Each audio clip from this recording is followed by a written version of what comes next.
Story time. The lad decided to do the honorable thing and share his treat with Mother. Oh, story time. It was clear that a romance was blossoming between them. No! A romance lasting a lifetime. Story time. She stared at the gown and thought, yes, this is something my husband would wear. Story time. Sadly, only one cookie remained in the store. Sorry, boys. Daddy's getting that cookie. Story time. The man came to the bus stop every day to pick up hot chicks.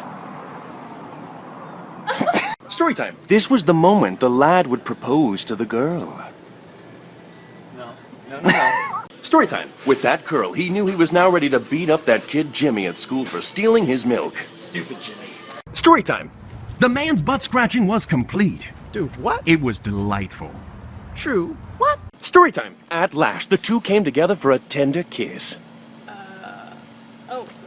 Oh. Story time. She had been waiting her whole life for someone to sweep her off her feet. Woo! And can you feel... Story time. The girl loved smelling her phone. It filled her with delight. She sniffed once more. Story time. The man knew exactly what to do to embarrass his son. Story time. She heard that a kick would release a free movie. She heard wrong. Story time. It became clear to them that one of them had let out a huge fart. Story time. The man was about to step on a snake! On a snake! But he missed it. Story time. He ripped into the bagel ravenously as if tearing into the carcass of a dead gazelle. Dude. Story time. The girl offered him a flyer, but he refused. But she gravely insisted. Story time. And that's when they became horribly lost. Are we lost? No. He lied. Stop it. Story time. The teacher slaved over the board. She stared at Thomas with a mighty rage.